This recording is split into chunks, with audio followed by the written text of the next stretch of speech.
Today we will talk about the next part of the prepositions. I had elaborated the preposition from the very basic in my previous videos. You can go and check that out. So let's start. Check out the playlist. See the part 0 of the preposition. Today's next preposition in this class, that is with. Hi, I'm Jyoti. Let's start with it. With. We use with when there is something that we are using, or with the help of that thing we are doing something.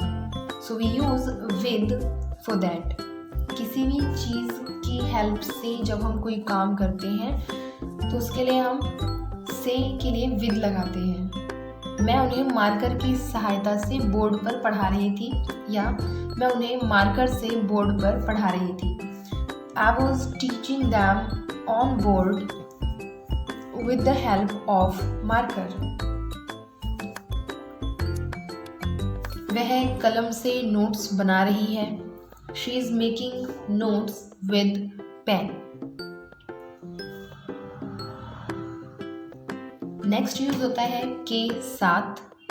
हम भाई के साथ घूमने जा रहे हैं. We are going to visit with brother. वे भक्तों की टोली के साथ थे. They were with the congregation of devotees, या फिर group of devotees. Because congregation का मतलब खुद ही भक्तों का झुंड, भक्तों की टोली को ही हम कॉन्ग्रीगेशन भी बोलते हैं. मेरी ऑलमोस्ट सभी वीडियोस में आपको कुछ ना कुछ नए वर्ड्स टॉपिक्स के साथ में ज़रूर मिलेंगे एग्जाम्पल्स में. So just go through all the videos. उसे पक्षियों के झुंड के साथ छेड़छाड़ नहीं करनी चाहिए थी.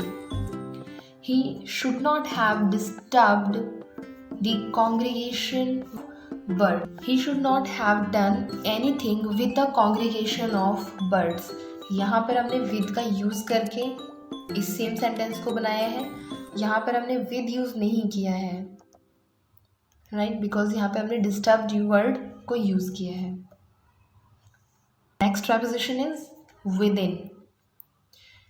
When we talk about something that is within the period, that is within the end, right, we use within for that.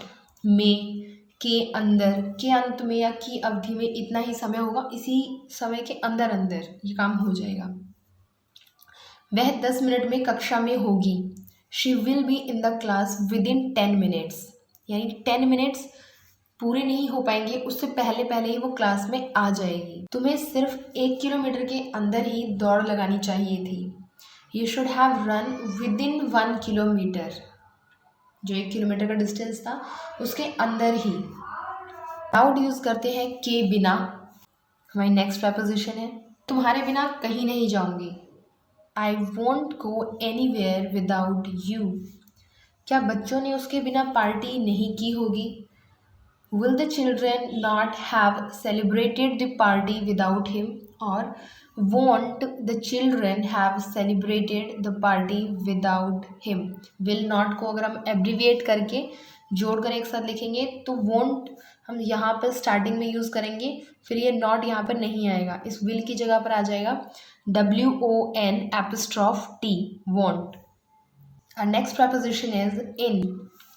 जब भी हम में के सेंस में या के अंदर जब हम बोलते हैं, जो कि कुछ इनक्लोज्ड एरिया जब होता है और उसके अंदर कोई चीज़ है में, वहाँ पर भी हम इन को यूज़ करते हैं. पापा कमरे में थे. Father was in the room. मम्मी रसोई के अंदर थी. Mother was in the kitchen. पानी फ्रीज में था. Water was in the fridge. Bigger places के लिए हम इन यूज़ करते हैं, जैसा कि हमने प्रीवियस वीडियो में एट पढ़ा था, जहाँ पर स्मॉलर प्लेसेस के लिए हम एट यूज़ करते थे. वहीं बिगर प्लेसेस के लिए हम इन यूज़ करते हैं जब भी किसी प्लेस को कंपैरेटिव टू अदर प्लेसेस उसको छोटा दिखाना है या बड़ा दिखाना है, उस हिसाब से भी हम एट और इन को यूज़ करते हैं. रामू दिल्ली में है, so Ramu is in Delhi. अगर हम दिल्ली को इंडिया से कंपेयर करेंगे so Delhi will be a smaller place. in comparison to India. So we can say Ramu is at Delhi in India.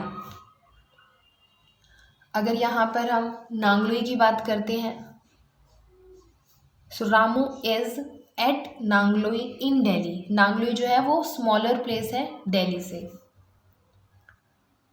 Next example है, हम भारत में हैं, वी आर इन इंडिया. हम मॉल में एक दुकान पर हैं. तो मॉल एक बड़ी जगह है जहाँ पर शॉप एक छोटा स्मॉलर प्लेस है, यानी कि so we are at shop in the mall.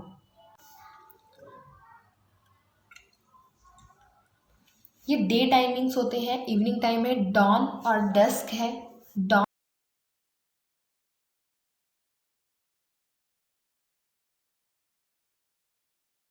In the night होता है, इन द इवनिंग यूज़ करते हैं, इन द मॉर्निंग यूज़ होता है, इन द आफ्टरनून यूज़ होता है. एट द मॉर्निंग यूज़ नहीं करते हम.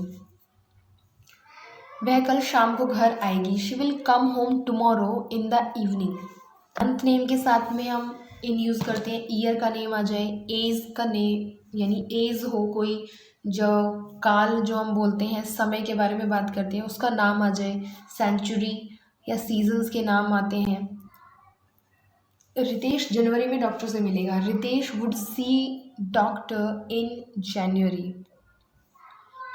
शिविका आखिरी बार उससे गर्मियों में मिली थी. Shivika had seen him last time in summer. उसे पहली बार लौह युग में खोजा गया था. That was first discovered in iron age. उसने 21वीं शताब्दी में मैच जीता था. He had won the match in 21st century. So, finally, we had studied 4 prepositions today. Now subscribe my channel to get notified for the next part of the preposition. Thank you so much.